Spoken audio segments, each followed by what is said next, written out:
going to talk about the Internet of Things. Now, I love this entire phrase, this word IoT. Everybody looks at it differently, everybody thinks of it differently, everybody thinks of how they can use it finally within their organization extremely differently. Let me just tell you a little bit about what I think of IoT. I think it's an incredible space.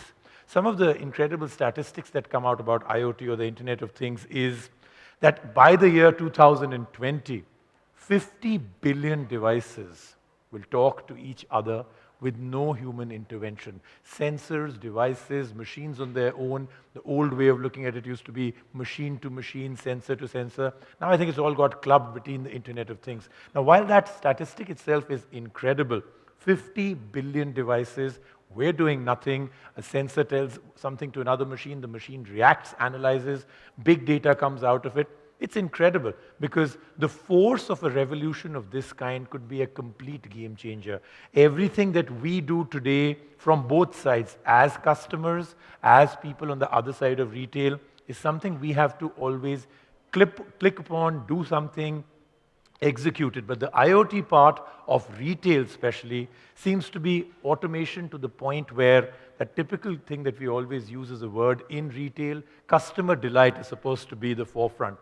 But today we are not going to only talk about IoT and extremely amazing, revolutionary, jaw-dropping examples of how IoT now and in the future can be a game changer. We're also going to talk about the negatives. Is there? Yes, there are many. Is it very intrusive? Is privacy a problem? The big data that is generated by everything you do today, a customer could start feeling very vulnerable because all that data eventually is used for and against that person. Many examples of that, but I think I'm going to call in my panel today, a great panel that we have for you, and we'll get started and we'll really explore the two things. Where we are, what future technology could do. I've asked the panel to do this by example, so a great amount of examples will be given to you all over the world, how IoT has already been used very well, some into the future, how it could be, and then we'll get into the negatives. Where could this lead us? Could it be once again that we're doing something and pursuing technology and it could stab us in the back with the other hand? All of that to be discussed today, and for that I'd like to now get Christian Kisle, CIO, The Mobile Store. Welcome. Thank you very much for being here. Come, please. Sarvesh Gupta, founder and MD, USG Tech Solutions. Sarvesh. Welcome. Thank you very much for being here. Come. Sujat Ali, co-founder and CEO of Vonik.com. Hi, Sujat. Great to have you here. Thank you so much. Come. Sunil Nair, Head Technology and Business Solutions, Max Hypermarket. Sunil, thank you. Welcome. And this will be moderated by, if all of you were here yesterday, you do know that he was the final big award winner, CIO of the Year, CIO Bharti Retail, Vineet Purushottam. Welcome. He's the moderator. Come. So thank you very much, everybody. I'm going to leave and get... I'm going to sit in on this one, of course, but you're moderating, so I'd like you to actually kick things off. Good morning, everyone. I requested Rajiv to join us because who better to talk about Internet of Things than him, guy who talks about devices in his channels. So he did a very good briefing and set it off, but I'll just take 2 minutes before I take it across to the panel. Internet of Things is all about connected devices, right? It's all about devices that we are now made it as a part of our life. Things that has started changing our life in a big way, without even knowing, without even us knowing how it's become part and how it's become a larger part of our life, changing our lives in a way. The most important one we all know, like I was telling Rajiv that he made us kiss one yesterday evening, the mobile phone, right? So the mobile phone is something that is, we obviously bought it to make phone calls, but we just do everything else but make phone calls nowadays. So it's become such a device that you are continuously connected. If you, like he mentioned, the intrusive bit, you are at any moment of time with the gadgets that you're wearing all geared up. So the other example would be you bought a wearable device to actually, because you're very conscious about your health, to measure the number of steps that you make or number of kilometers that you run, and then to the calories that you burn eventually. But you also would know by now that even that is transmitting a lot of information to people out there. Watches, even we mentioned about watches making payments. So there are several of these devices on you.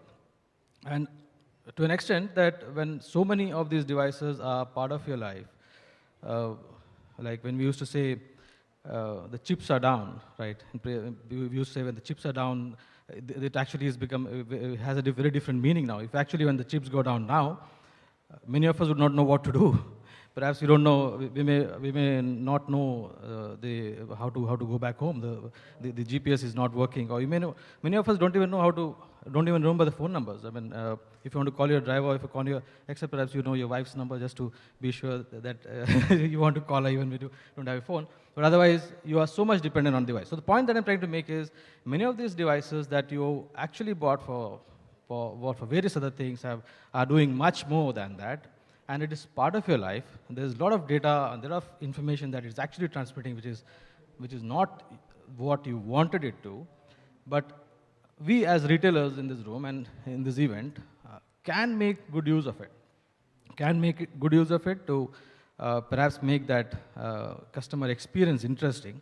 But you have to be careful not to make it intrusive and a pain in the wrong side.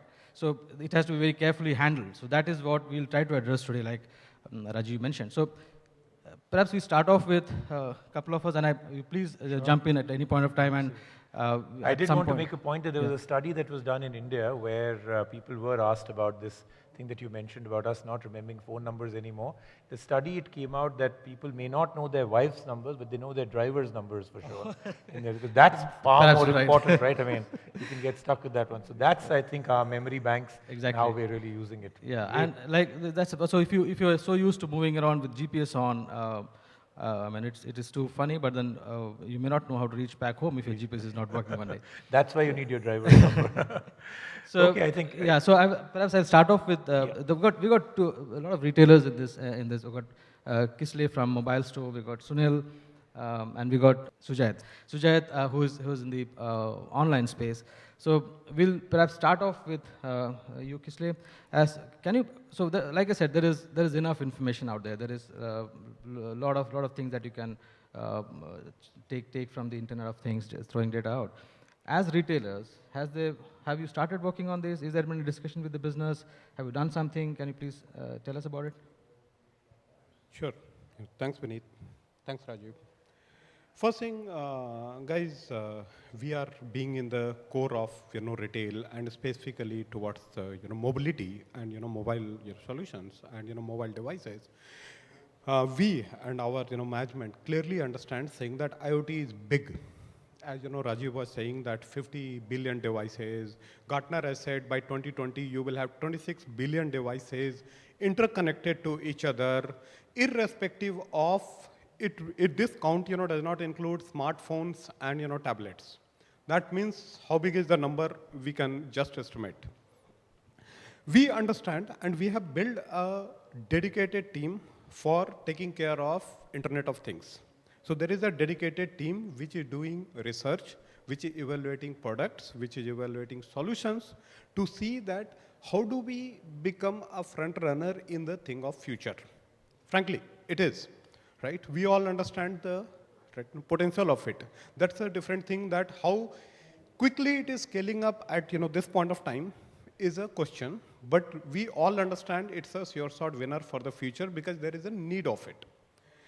To give example, sometime back we introduced, almost 3-4 months back, we introduced lighting control with your smartphone. That means you can control the lighting of your living room, you can control the lighting of your drawing room or anywhere, any place in the home with your smartphone. In fact, the device was pretty easy to control, configure, set up. All right? When we showed it in our stores to the customers, to the end customer, the reaction was simply, wow. Wow, this is great. But then the question came saying that how do I have to buy the entire solution? Is this fitting into my existing need? How does it come into picture, correct? You guys are aware of that there are solutions already there to control the temperature of your fridge. There is an egg minder. If in case number of egg fall below certain number, it will automatically place a order to the next supermarket wherever you shop from. Amazon has introduced already some of the solutions towards ordering the liquid, wash liquids, right, for your home. So there are solutions being implemented. There are solutions being checked, right? It is certainly a thing which we are heavily betting onto. We know for sure saying that in future, as long as connectivity is seamless and the analytics is real time, it is going to be a sure shot winner. Adoption might be a slow, that we will talk about it. But yes, we are doing a lot about it.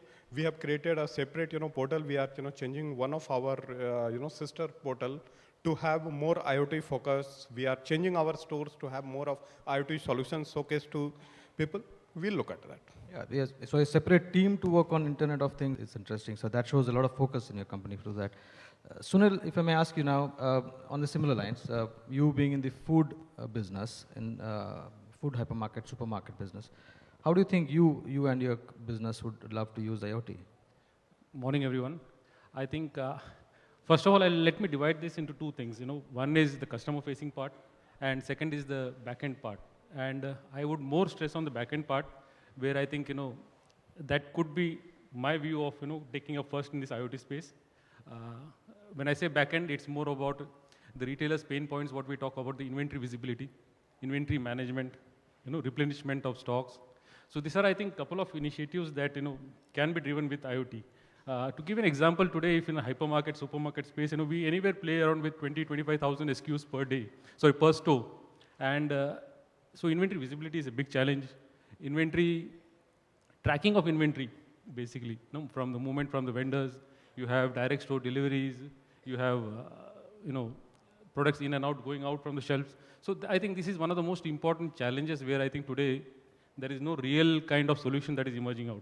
I think what IoT will do in future is, bringing in this beacons of the world.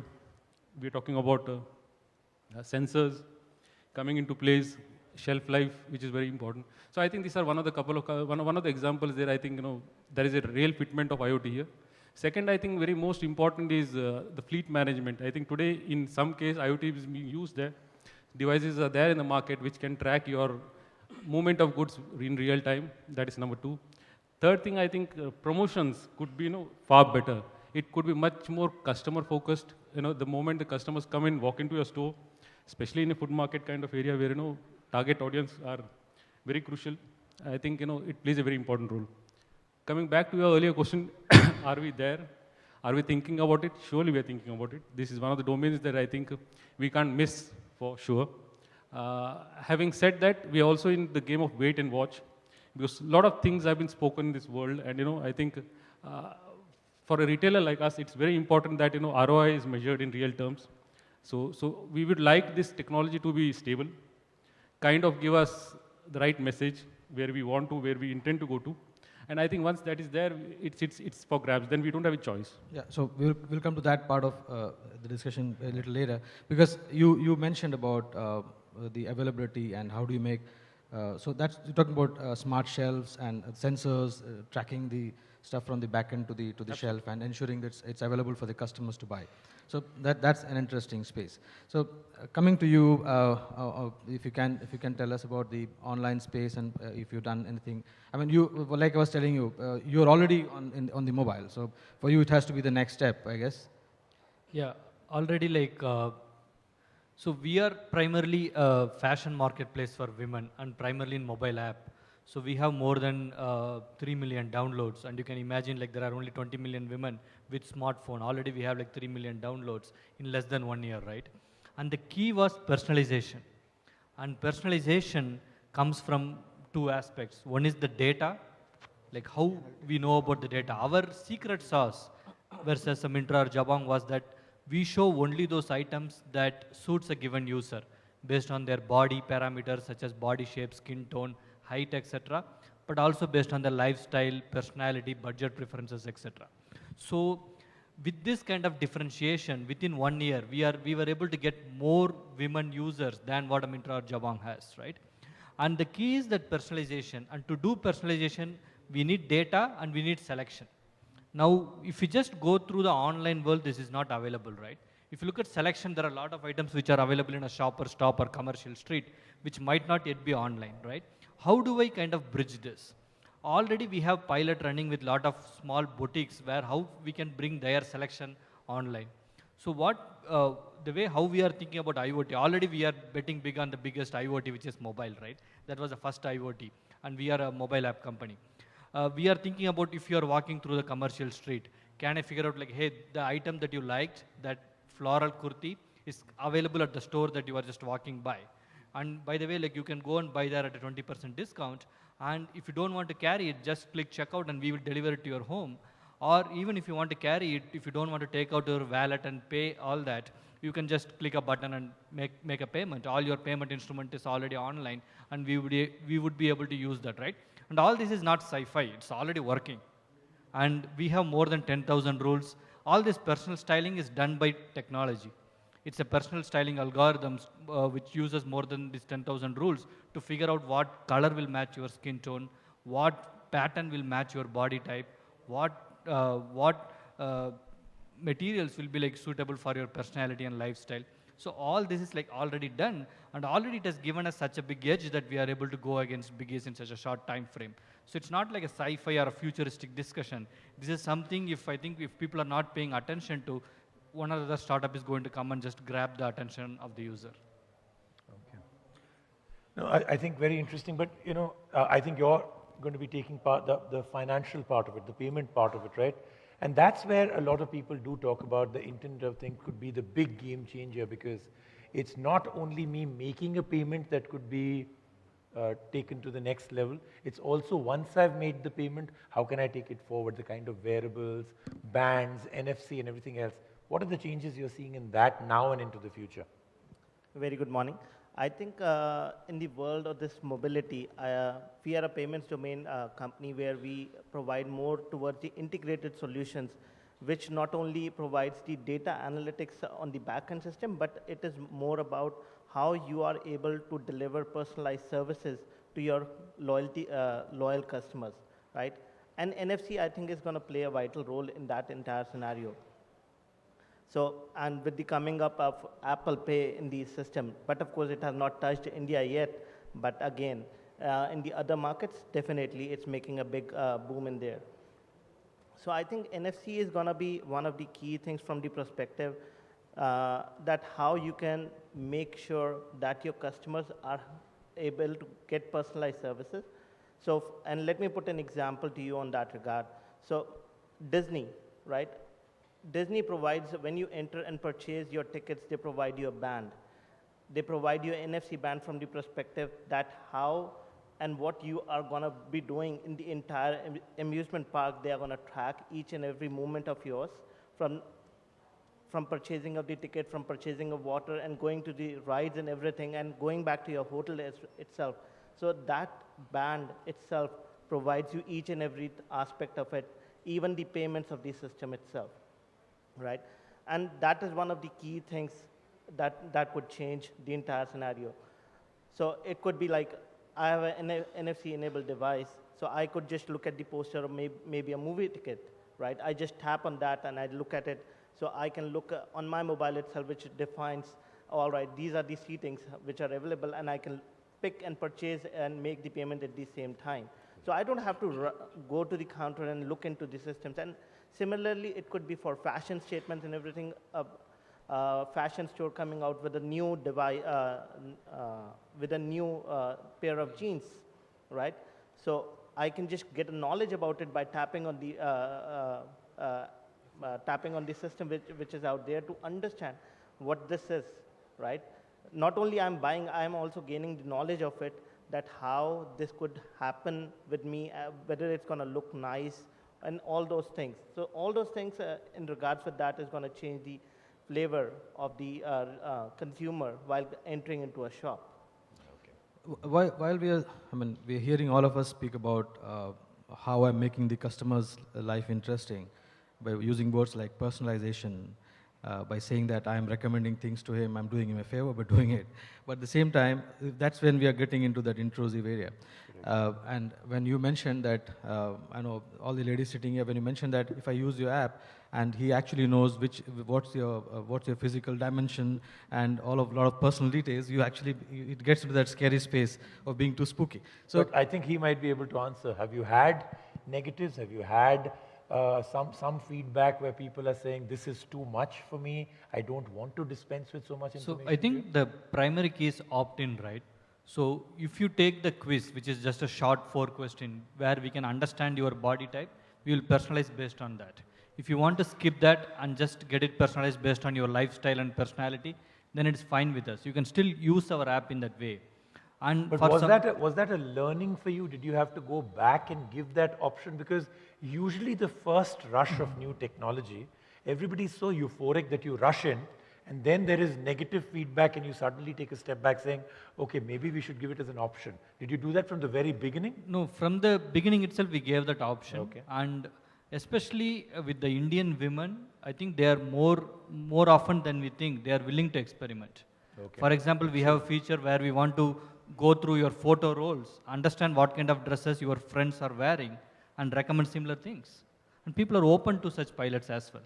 I have to say that I'm going to interject in this one and say, just before we walked onto stage, you had a very interesting observation. You said that privacy is a very, very big deal, very sensitive. People are all up in arms, except in India, because we still haven't quite got what we are giving away for getting some benefit. Because eventually the realization that you've given away way too much to get very little might catch up. So while I'm thrilled to hear that Indian women are very willing, but then you said they're willing to open up their pictures on their phone to a commercial organization.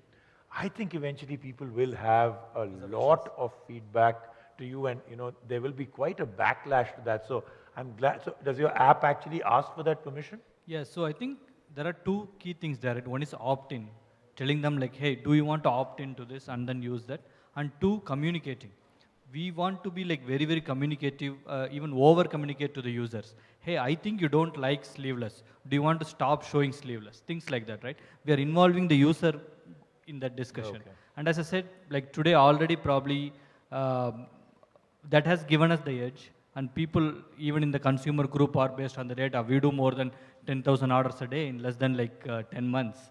So people are liking such features, right? And basically what we have done is in the physical world, you can go and hire a personal stylist which does this for you. She understands everything about you. Maybe what even your husband likes, what your in-laws like, right? We are just bringing that online. Okay. So as long as the trust is there, I think we are good. Okay. yeah, so it's exactly in that space, like I said. Internationally, it's very, very clear. So this opt-in, just an opt-in doesn't help. There are too many other things also come in. So it is very, very clear as to regulations are very strict, and you have to be very careful with the data. India, we're still in that zone where there's nothing clear. So that is still an opportunity for some of us to try. But as long as the regulations seriously come in. You also mentioned an experience where in a cruise you were. Yeah, like, so I actually, for a story, I had gone on to a cruise on a ship, and from the very beginning, from the time the car arrived out there, we were told to leave our luggage, and we were given bands, right? So even the luggage was actually controlled by an app. So from the time that the luggage was left in the car, they said, don't even take it out, we'll take care of that. The app was given to us, the luggage was tracked from the time it came out of the car, it has now entered the ship, it has now entered your room has been secured. To open our room door, we had to use a band. To pay for anything on the ship, we had to use a band. And my final question was, what if I don't want to do all this? And the answer was, then you can't be on our ship. Because they had no opt-in or opt-out technology other than that. That rush to make sure that this was wow, jaw-dropping technology made them not think about the fact that there are people who don't want all of this, or a lot of people where they find it extremely complicated. I saw a lot of people struggle on the ship with, my band's not working because they had strapped it wrong, and all of that. I mean, NFC may be near field, but it's not, it is not as near as they want it to be. One or two other examples which I'll then come back to the panel out here. So we do know the Internet of Things is all about sensors that have been put in, technologies where a particular sensor can be put in even underwater or in areas where it doesn't need to be touched again, and there is new software and hardware where a sensor can be left for 10 years and the battery doesn't need to be replaced. Smart shells, as we're talking about. The idea of the Internet of Things is really creating data. Every single piece of those 50 billion devices will be creating some data to be analyzed, which is why the word big data. But there have been examples where some backlash has already come. So I'm going to talk about that part with all of you, maybe an example of what happened. So my example here is, I think it's a classic one, a lot of you must have heard about it, is about this father who got a letter from, right, I mean, everybody knows about it for those that don't. So a gentleman received a congratulations letter about the fact that his daughter was pregnant. And he then went to that organization, a supermarket, and said, what do you mean she's 16 years old and you sent me a congratulations letter about her being pregnant? And they apologized and said, no, something must be wrong and everything. And then he came back after a week and said, no, you guys were right. She is pregnant. She never told us about it. From the way she was shopping in that area, their big data and analysis got it completely correct, from the kind of stuff she picked up, the kind of supplement she picked up, whatever she shopped, they knew this girl was pregnant. That's intrusive to the point that I find it to be. That's where the big backlash will come. Or big data analysis where a father gets a letter with his name on it and it actually had daughter killed in a car crash in brackets. So that is the amount of analytics that was going on about that person. Could this be a real problem for the Internet of Things when it is so good that it becomes bad? I think there are two perspectives to it. One is, very important to understand is this privacy thing, what we are talking about, right? And does the Indian consumer, are we evolving as we speak? Because there are a lot of dimensions to it. Practically, there is no framework around it, right? So I think it will evolve as we speak, point number one. Point number two, it's very important to understand is data analytics, as you mentioned. Today, we are in a very fancy stage, at least in the retail area. The concept of data, one is, when you say big data kind of thing, enormous. The volumes, the data types, what we're talking about today, I don't think so anyone has got that kind of, fine-tuned or a mechanism in place where you can read this big data. As you said, the more the IoTs or the more the devices that are getting connected, it is going to be more complex. But isn't it also true that even in India, if you're not right now in that capability stage where you can do something with it, given the option, you'll still collect all the data because you think at some point we will do something with it. Like they say, big data is the new oil, right? True. So you're not going to give up on your oil fields. You're bang on. See, more the data good for us, right?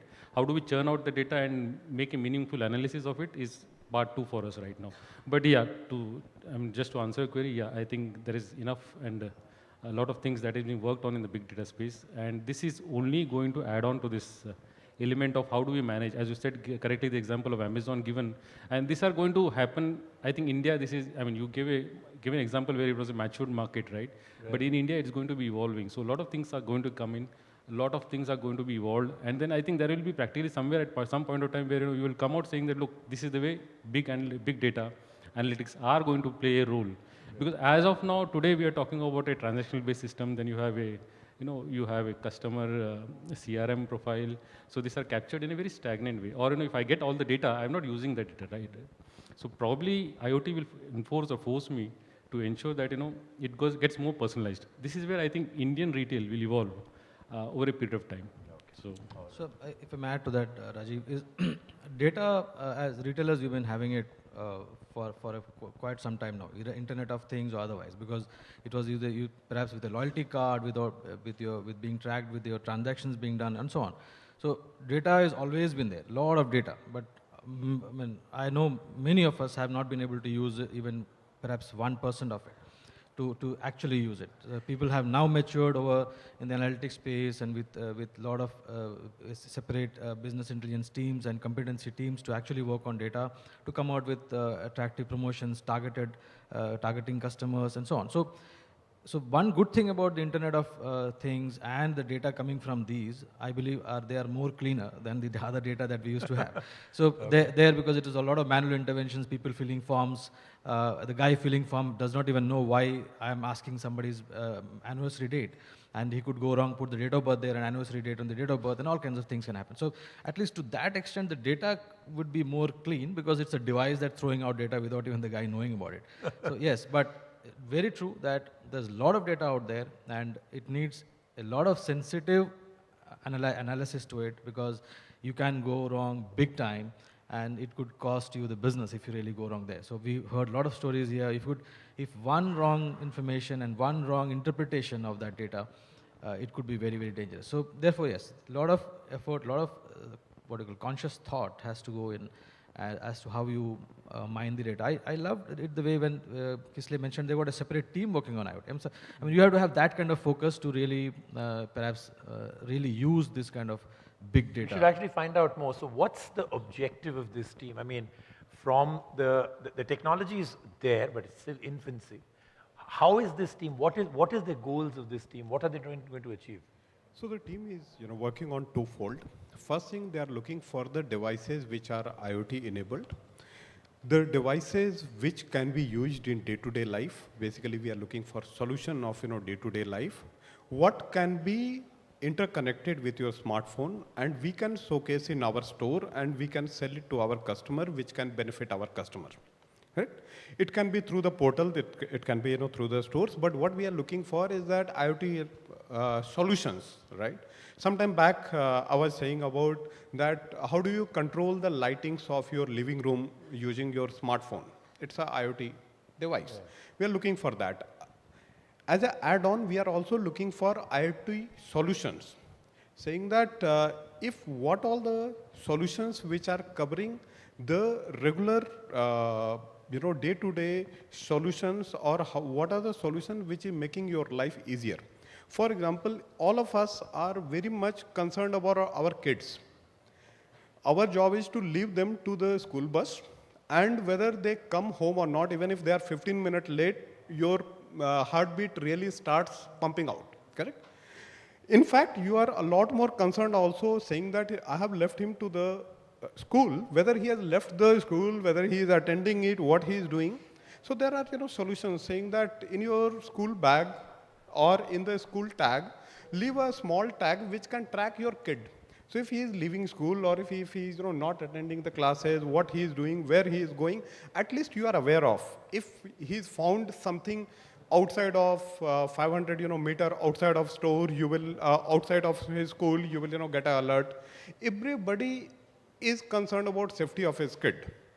If we have a solution, what we can give it to parents, real anxious parents, saying that yes, this is something what you can use to, even if in your busy life, you will get the timely alert. You can check where your kid is. It has been already half an hour late, 1 hour late. Your kid has not reached home, where he is. If you know the exact location of kid, it's going to help you. But it's actually also true, they say that the Internet of Things is going to be the biggest nightmare for children.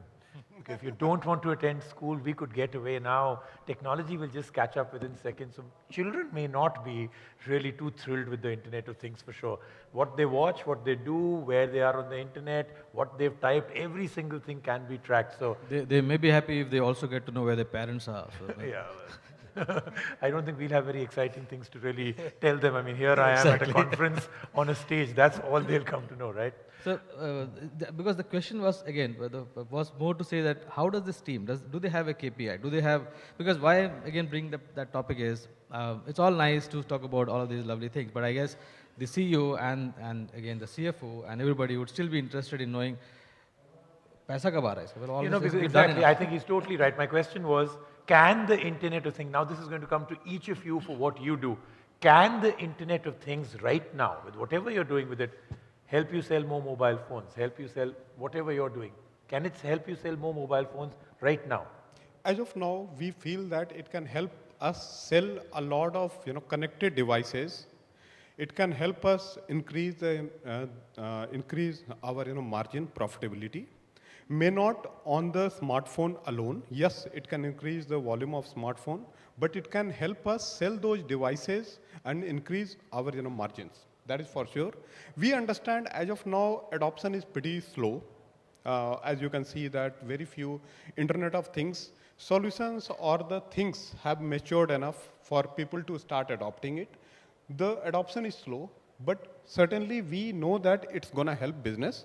But more importantly, we know that it's the customer need. It's going to help customers. Okay. In your field, can the Internet of Things today or just somewhere in the very near future, not the 2-year, 3-year period, because in IoT 2 or 3 years could be a decade, right? Can it help you do more for whatever business you run today?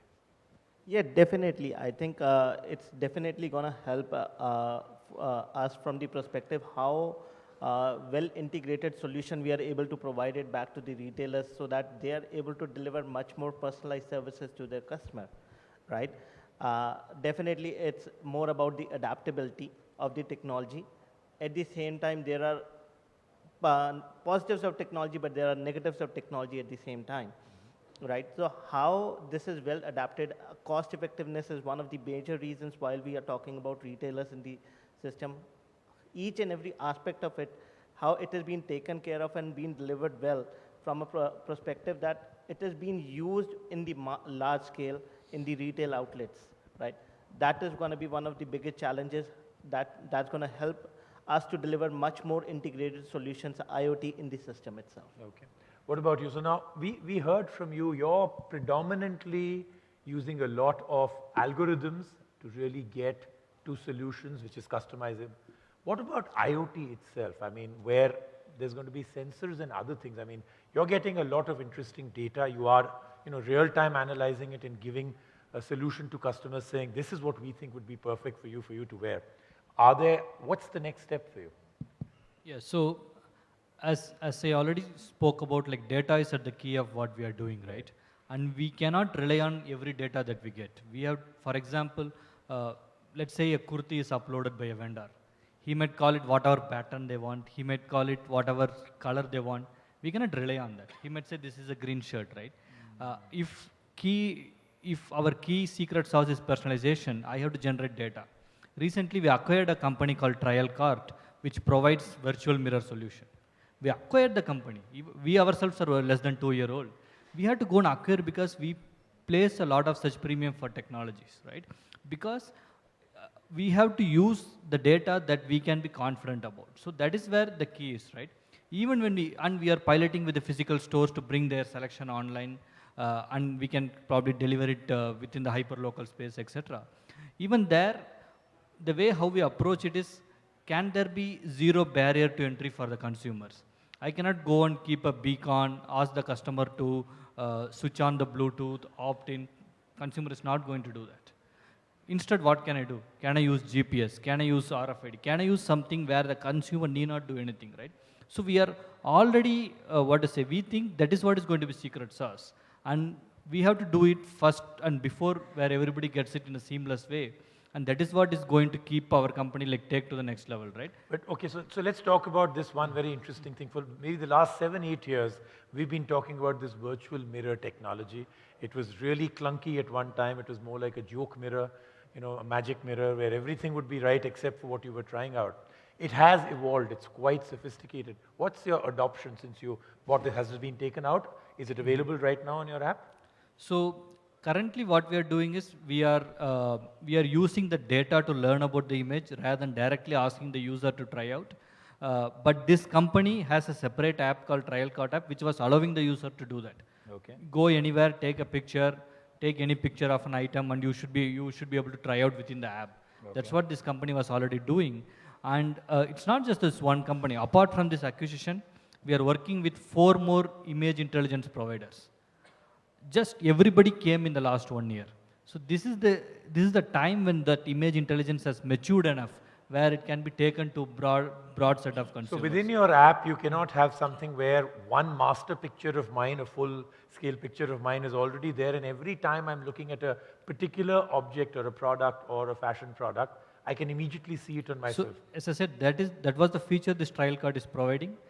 Within the broader Vunic app, we have enabled it only for beta set of customers. Okay. But the technology is already there, and it was because for the technology only we bought that company as well, right? So technology has matured, and they are doing much more stuff. For example, trend prediction. I would guess in 1 year I would be able to predict trend better than Zara, just using the data. That's the kind of power this image intelligence is providing. Okay, all right. Within your thing, I mean, of course, what you do, a hypermarket, especially for food products, is the perfect example because, like you said, so many SKUs, an extreme amount of friction within all of these things. What have you started using already? Your smart shelves, your inventory, buying patterns, and can this really help you to sell more? Because as he said, eventually it's show me the money. I think, Raju, I'll be the devil's advocate for a moment. The point is, I think, it all boils down to ROI. Right now, as we speak, for us from an hypermarket perspective, and I am sure pretty much this could be the pain areas for all the people here sitting out in the retail domain, is, how does this get evolved? When I say evolved, there is a top line part to it, which you're talking about the sales part. There is a bottom line part to it, right? When you talk about the expenses part. Correct. So there should be a match, not a mismatch between these two things. So where I'm coming from is probably, I think as we progress, I think this technology is what we're talking about, beacons, RFIDs and sensors. There is an element of cost there, right? It's not just about just putting it, plugging it and starting using it. So I think somewhere down the line, it also gives us an opportunity for India to be in this manufacturing base, right? I mean, all along we have been selling software as part of this entire journey. India has been known for that. But I think this also gives you an opportunity for you to be in that manufacturing, because we are talking about what? We are talking about products, right? We're talking about each and every product that can connect, that can connect to the internet of the world. So it's a totally new way of dimensions of looking at things. Point number one. Point number two, where I'm coming from is today, if you ask me how do we use it today, I think in the near term, I would look in from a service angle. That is for my retailer per se. As I said, inventory management is one tool. Queue busters in hypermarket, I am sure people would be cribbing at this, at the cashier level. When you come out, you got one item and you're standing in queue. Can I break that monotony? Can I have a separate queue bust application on a tab or a mobile phone? I love it to do it. Today we are doing that POC. So just to answer your query, we are there. Okay. So we are trying to work with different vendors, how to go about doing those stuff. That is one angle. Third thing, as I said, if my backend part, when I say backend is from a supply chain perspective, that's one more dimension that I would like to add. A lot of things goes in, a lot of pain points are there today existing for us. So if this can solve our, it's a catch-22 kind of thing, because we're also looking at cost here and at the same time generate additional revenue. So we are in a stage where we're trying to evolve, we're trying to understand these dynamics, but pretty much sure, I think, 6 months, 1 year down the line, we have to be there. We don't have a choice. Okay. So that is where if I may add there, so it helps if as retailers, there are certain things already in your infrastructure that you are able to leverage. So one thing that most of us, I'm talking about my previous experience with working in hypermarkets, is that you already have a lot of cameras in your store. The cameras are actually primarily there to detect fraud, catch shoplifters, and so on. This data from the camera is actually going there. It's being recorded because of the regulations that you already have to have so many days of recording nowadays in Bombay and in all the other cities. Now we chanced upon a startup, a vendor who actually said that he can help us analyze the data to come out with certain recommendations as to what is more about customer behavior. So we did a POC. Okay. So it was easy for me as a CIO to push that POC because I was not asking for any new investment to start. It's the same camera. It's the same camera. It's the same data. It's just that somebody is doing a POC. So that way it worked. So how it was all about algorithm, and they had actually worked a lot and researched on how to analyze a video and how when a person lifts his hand, he turns around, all of that are gestures that are interpreted into certain actions. So they helped us analyze and tell us as to so we asked them to focus on one particular aisle and where we had majority of our private labels. Okay. So as retailers, that's where the money comes from. So if you can actually leverage that private label sale and understand as to why a customer is picking it, not picking it, there's a huge amount of information that you get from there. So this was we asked them to look in a particular aisle where there was honey, right? So you had a more prominent brand of honey, and next to it you have private label honey. if you definitely shop, you see most of these, the packaging is also very similar. Again, one of those regulations which are still not very strong in India. So it's very difficult to identify sometimes if you're actually not looking at it. Now, even with that, the customers are actually so loyal to a brand that they may still not pick up your product. We could actually, the data given to us just with that POC was very interesting, that they told us that there were so many customers who walked in, so many walked into these aisles, so many looked at these products, right? Among the people who looked at it, that became our control group. And then from there, he said, how many of them actually picked your product and put it into the basket? And how many of them actually looked at it and put it back? Now, it is very easy for us retailers to track what a customer buys, because you actually have all the information, the transaction and the SKU is tracked and so on. But you don't usually get to know what he's put back and what is not, as a second thought, put back. Now, second thought could be because he's too loyal to the brand, that's why he did not pick up product. That's why you need to work with to improve your product perhaps, or perhaps it's the price, as to how you positioned your private label with the company. So from that data, this is interesting. So from the data, if they looked and didn't pick, what did it tell you?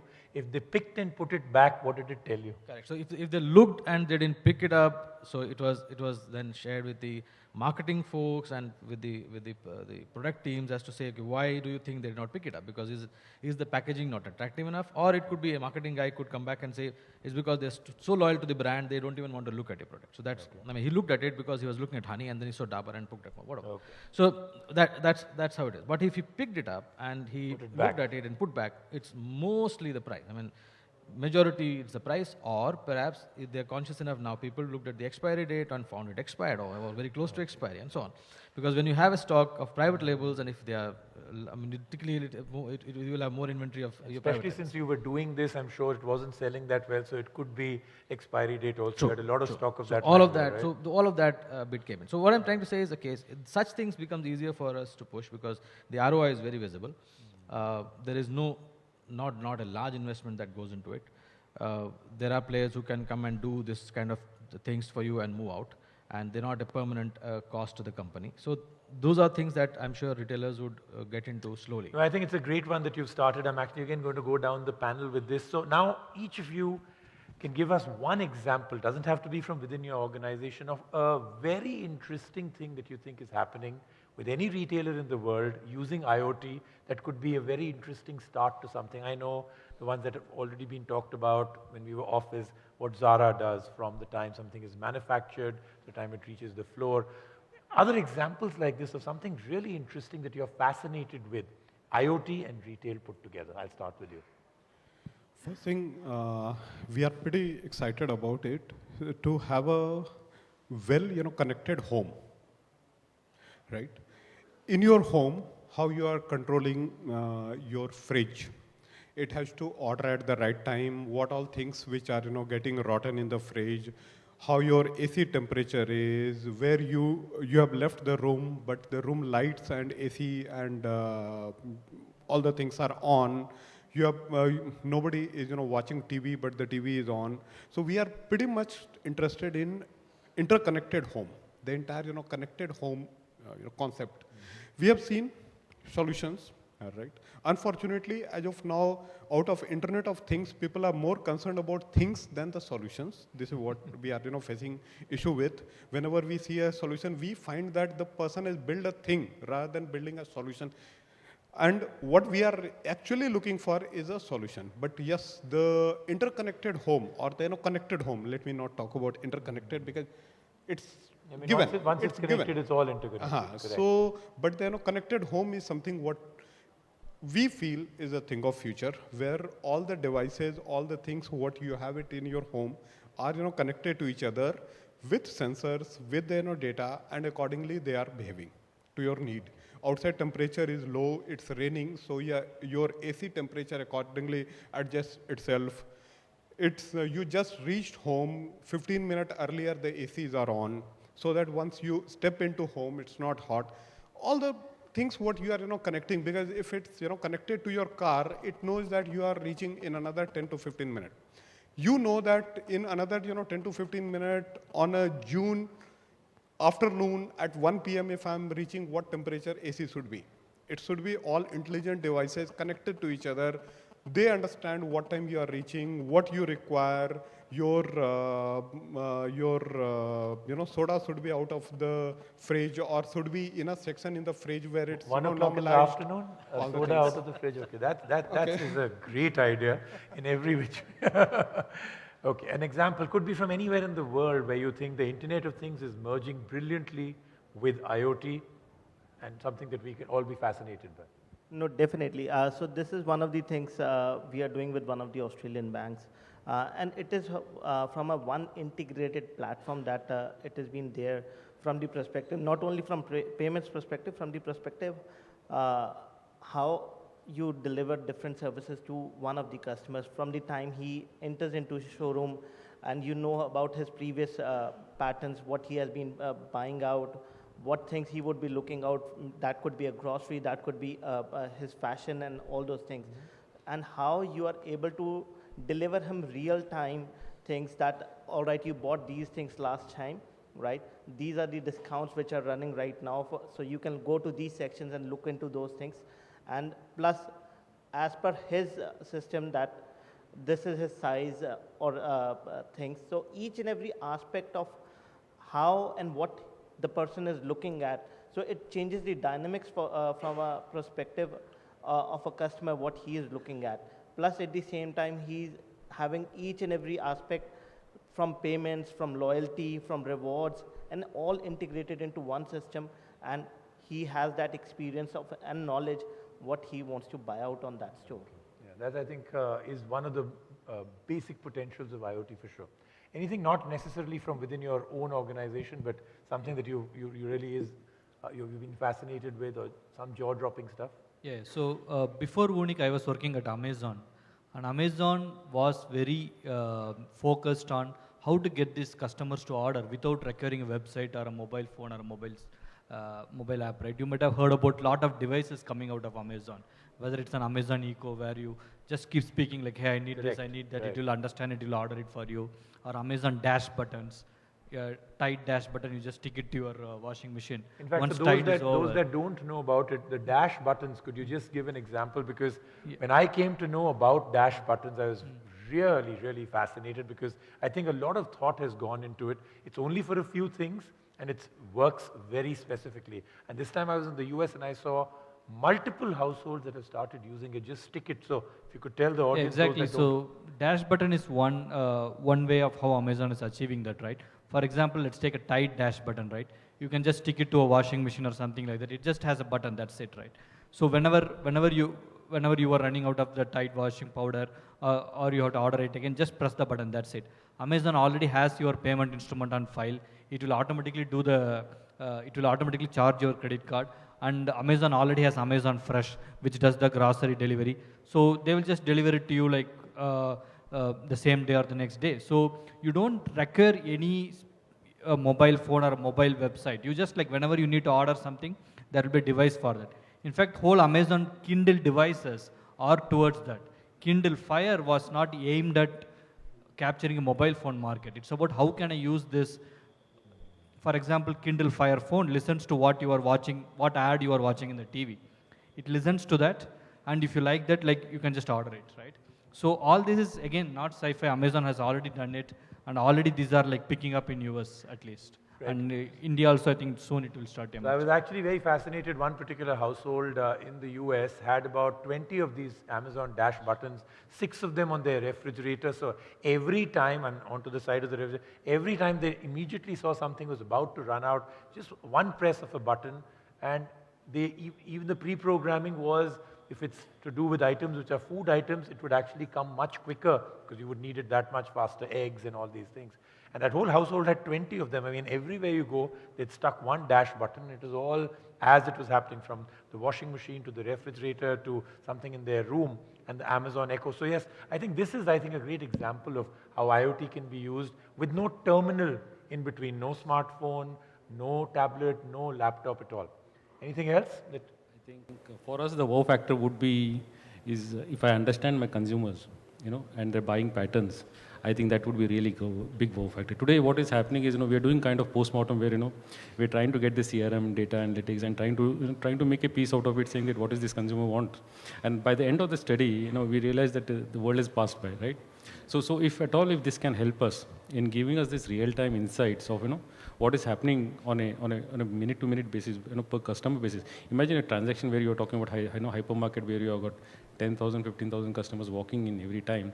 And, and we as a retailers are always worried that, why it's not getting converted. If it is converted, we are the Walmarts of the world. So the point is, somewhere, there is a disconnect there. Somewhere the customers are, as you said correctly, could be price conscious, could be quality conscious, could be brand conscious. If we can understand that in real time, I think, we can play it out in a much better way. And that could help us in a big way. So I think today, to keep it very simple, for me, the most important formula would be real-time analytics of what the customer behavior is, customer pattern is. And then I add on, if I get that data, I think probably I can play around with it in a very nice way. Promotions could be, target promotions could be one way of looking at, pricing could be one way of looking at, bringing in more assortments, bringing in more products on the shelf could be one way of looking at things. So these are, I think, a couple of initiatives that I think could be a wow factor for Indian retailer as of now. I think this is where I think you would like to Actually, you're just asking for a mind-reading device. I mean, that's pretty much it. Just install one in every shop and send one to every customer in his house and read his mind and deliver it to him before even he knows it. Right? That's all you really need, right? Okay, I'm going to open to audience for questions. Let's start. We already have quite a few hands up here. Can we get some mics in? We'll start from here. Please be around with a couple of mics, somebody this side, somebody this side. Please do introduce yourself, and if it's specific to anybody in the panel, then otherwise the whole panel is... So I'm Sundar Varadaraj. I lead a startup which does instant visual analytics. So he spoke about mind reading, right? So you said about face reading, right? Face recognition. So is that legal? That's one thing. So if you read the face, can you read the mind? So that will solve his problem. So just a question. I'm sorry, I didn't get it. What you're saying, just read? You are talking about face recognition, right? Yeah. So are you using it pretty rigorously currently in the retail market? Or is it still, it's just technology, it's not yet become productive? All right. So and if you can read the face, like you said, right, can you read is the it reading mind? the mind? I'm not sure whether reading the face... And he had a very interesting end part. Is it legal then if you're doing all of this? I think that's what I really want to hear. Is it legal? Body language, face and facial recognition, expression recognition, I think is the next level, right? So is all of it legal then? Are we in a gray area? About legal or not legal, I have a certain view here. Okay. See, at one time, there was a lot of astronomical data, right? Billions of records. Before Kepler said, oh, this is the law. So he made sense out of all the data which is already existing, right? So some said it's not legal, right? The church said, no, it's not legal, you can't do all that, right? But from that, because he used the data responsibly, it became legal. So in the same way, if you use the data responsibly, it will become legal down the line, right? I'll be very happy if that's how the rule goes. But I guess the last bit first. I'm not an authority to say whether it is legal because there is no clarity on it as far as that's what I started off. And on the bit you said whether it was face recognition or gestures. I don't think it was face. It was more gestures that was analyzed because I don't think the camera that was at a particular height was able to capture clarity of the face. So I'm sure I was no way reading their minds. Anyway, I could not have. So neither their face. So it was gestures. So right. So and again, while reading face, whether I can read the mind. But as by the example that I gave you guys was definitely that was a proof of concept. It did not go live for whatever reason subsequently. But then it was all about gestures and very practical interpretation of the gestures. That's what I meant. So. You cannot be 100% right in all the interpretations, but you could be there. You could be very close to what it is, and you can derive good benefits out of it. That's how I saw it. I mean, if anybody else want to add to his... Right. And of course, one part that you said is, if you're going to have a lot of data and you're going to use it responsibly, they are retailers, so the chances of that, I mean, if they get a lot of data, they will use it responsibly or not is, I think, a bit of a stretch. No, right? I guess yes, responsibly. I will obviously, I sitting as a retailer, I would not say we will be very responsible in every data that we keep, and we are. But because there's a lot of ambiguity, there is no clarity on what do you mean by responsible. When responsibility by most of us, when I said I'm responsible for keeping the data safe. I'm responsible for ensuring the data is not leaked out or and you're also responsible for the profits of the company, so it could be conflicting. No, yeah, maybe and maybe not. So but then again, we're getting into a space where, like I said in the beginning, many of this data that is moving out and getting transmitted is even going out without your knowledge. True. So the opt-ins and all come much later. Right? The very fact that you're posting something on Facebook or being on the Twitter at the same time moving around with the GPS on and the Wi-Fi on, the Bluetooth on, you're being tracked through the day. You're self-checking into places Yes, saying, yes. here I am. So how do you stop that? I mean, opt-ins will come much later. So that's where the situation is. All right, let's get some more questions. Hello. So I'm already answering one of your questions. What you're currently doing is what we do. What we're talking about is what we do. We're a company from Singapore. And we use face recognition, motion detection, mood detection of people walking into stores. And we use existing CCTV cameras. So it's not video analytics. What we basically do is we capture the faces, and we are PDP compliant. We are government compliant in terms of all this that is done. We do not send out any kind of images, videos, and stuff like that from an existing retail outlet. But what we do is we capture images and keep them in a binary format. And that just does a face matching of the people coming into the store. So we know exactly what time they've come in, what is the estimated age, what is the estimated gender, how many times they're coming into the store, and we can establish patterns and we can set events. So this is the probability of this person coming back into the store the next time. And if you open POS to us, or if you open up Wi-Fi or apps and stuff like that, we are able to put market basket affinity, we are able to understand predictive analytics and stuff like that. So it's a reality, we are doing it, and I'm sure there are a lot of other guys who are also doing it out there, and it's completely legal. We're just trying to now break into the Indian And you've market. had no backlash about this at all? Nothing. It's all government compliant? Nothing whatsoever. See, because you've already got CCTV cameras anywhere in all stores. You're already under surveillance. So we're just putting sense to that data, and we're not taking that data out. We're not doing anything with those videos. There's nothing that's streamed. It's almost like Minority Report. We were all very fascinated when Tom Cruise walked into a mall and everything changed as he walked, and what they thought he needed and what he should wear, and the fact that he hadn't shaved that day, so therefore a shaving cream ad came out first. So almost there, right? So we're also doing. You need to get him as a brand ambassador for your company. I would love that. Would We be a also good do ad. Heart rate of people coming into the store. So with just the camera, you can measure the heart rate of people. So that's neuroconnectivity. That's something that the Apple guys already do. So that's the kind of stuff that is possible Right. today. Yeah. Okay, fantastic. All right, let's get. Yeah. Good morning all, this is Arvind, and I just want to understand that this Internet of Things, how it will be regularized. When I say regularizing this, it contains law, it contains safety, security, personal, your personality, whatever people are tracking. So, and it is also giving an opportunity to other business that you say that I'm not tracking anything, you are free and walk in my store. Sure. I'll just answer it. One of the dilemma or the biggest question what we are facing is how much is too much, correct? In fact, when you start implementing or taking the IoT solution, believe me, like he's saying, there will be a flood of data, right? And opt-in and other things are something which Vineet has pointed out rightly, saying that those comes later. First, you start collecting, data, and really billions of, data, structured, unstructured, too much of, data. Everybody loves real-time analytics. That analytics has to be responsive in microseconds, milliseconds, not less than 40 milliseconds, 50 milliseconds. Everybody loves that. Everybody loves the volume of data. Most of the customers are not even aware of saying that how to opt in, how to opt out.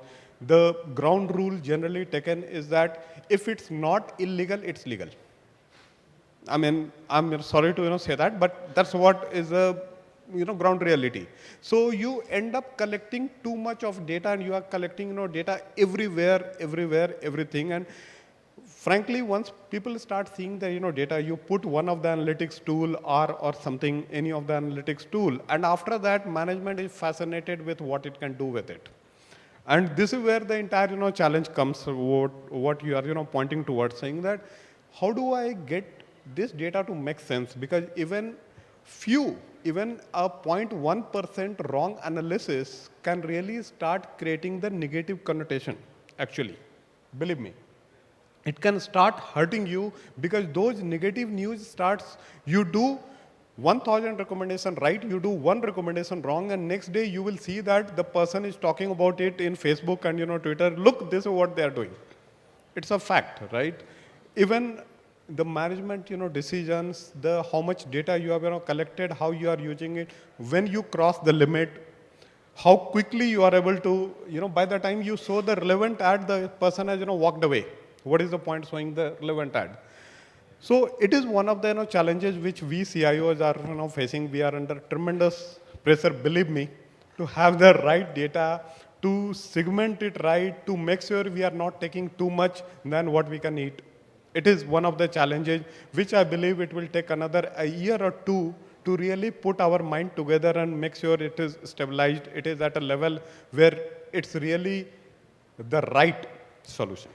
I just add to that quickly is that, I mean, my view is that if you try to regulate it too much, it's not going to be the real IoT that you're talking about. That's one part. Second is, you're talking about a generation that is continuously, I mean, I don't know whether how many of us fall in that bracket of the current generation, and our kids are in a space where they're not really very worried about this intrusion and this privacy bit, because they want to be out there and known as to what I'm doing every bit. So maybe we're not talking about, we are not eligible to talk about this perhaps, because there is a generation out there that's changing very, very fast, and these are going to be just taken in the stride. They're going to love this whole exposure that they're getting into it. That's my interpretation. That's actually true. The digital native is very different from... What happens to the regulation part? Because if you put a high definition camera to somebody else's house, and you start tracking when he comes, when he goes out, what he does. So how government has to regularize this? No, I don't think IoT is about spying on other people from your house. I think it's all to do with the kind of things that are happening from within organizations. So that's a whole different kind of Internet of Things that you're fantasizing about. That's different. Okay. I'm not sure who is doing it. So that one's totally different. Can we get a mic to the gentleman right in front? Yeah. My name is Adarsh Gupta, and we all believe that IoT offers huge advantage. But I believe that if we use the technology blindly, there are also big dangers involved. And therefore, I would like to challenge the whole idea of IoT. And I'll give you two examples. One example where the technology has been misused is Sheena murder case, where Indrani has used her mobile phone to probably prove that she was alive, even after her death. And second example is the government of India cautioning telecom companies to stop call dropping, because the government believes that there is huge money being made out of call dropping. So my question is, what checks are required to be built for stopping misuse of the technology, and what role the regulator can play to stop such misuse?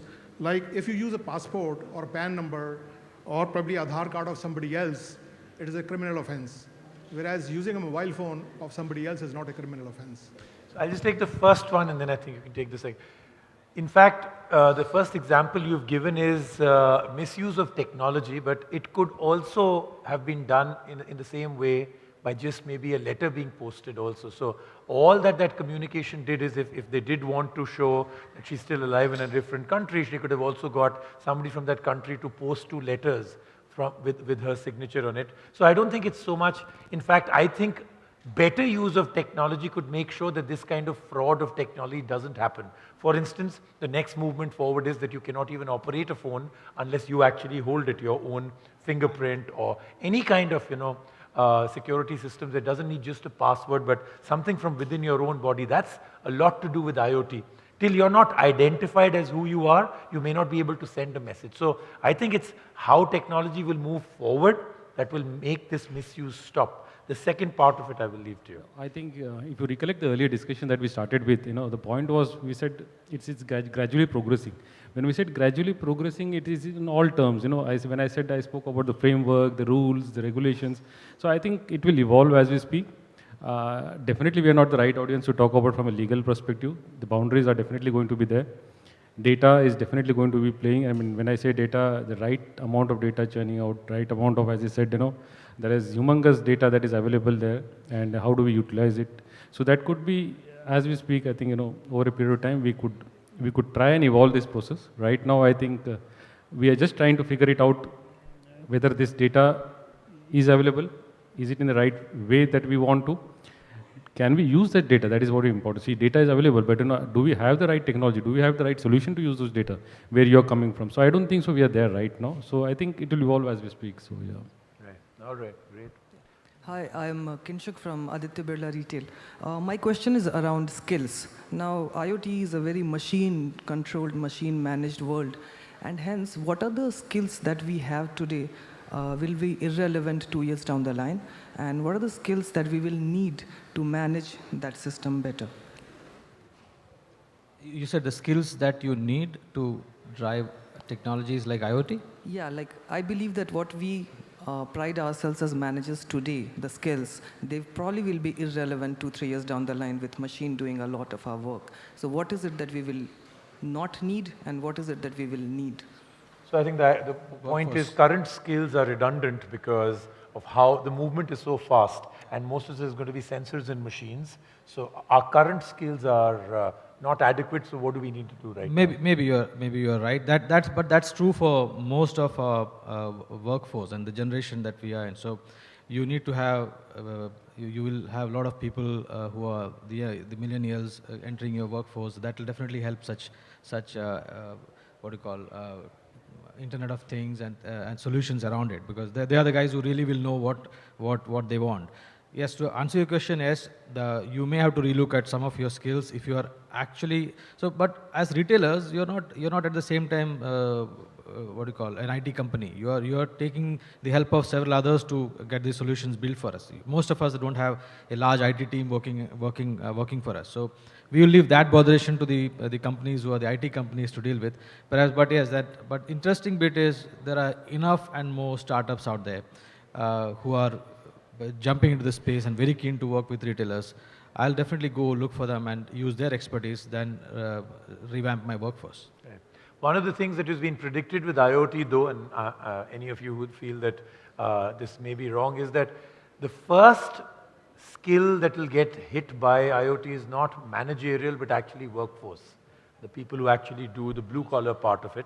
That's where it gets it, because the machines take away a lot of that. Your checkout areas, people that actually man inventory. It's going to be at that time. Managerial skills will actually be required even more when IoT actually kicks in. Just that slightly different managerial skills, but not much of a jump out there.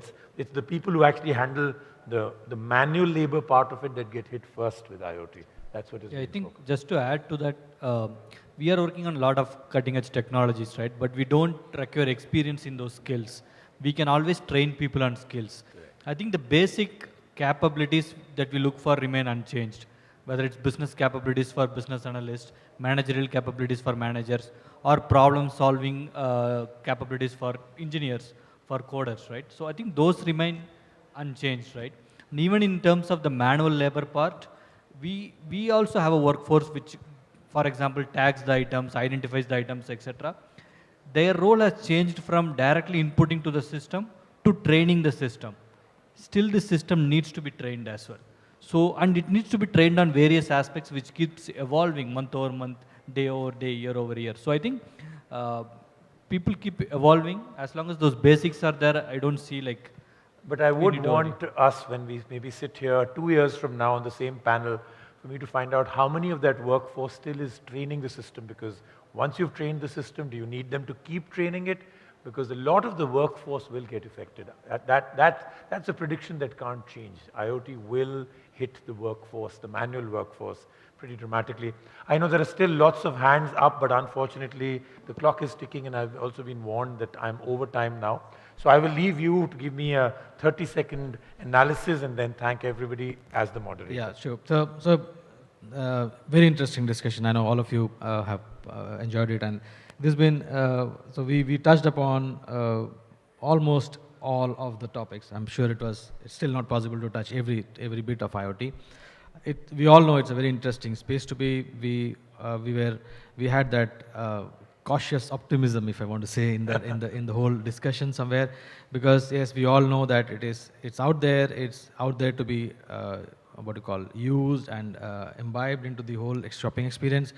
But we all know how important it is to, in the interest of the customer and the interest of the customer experience, that we are careful in what we do, in the way we analyze, and the way we keep the data, and the way we, being responsible citizens, as responsible retailers, how we work on those areas. So with that note, I once again thank everyone. Thank you all for being a lovely audience, and thank you, Rajiv, for chipping in. Thank you very much. Of course, with a lot of people who still have their hands up, all the panelists are available for a one-to-one, so please do interact with them. Once again, please give everybody, including our moderator, that was a big hand. Thank you very much. Thank you so much.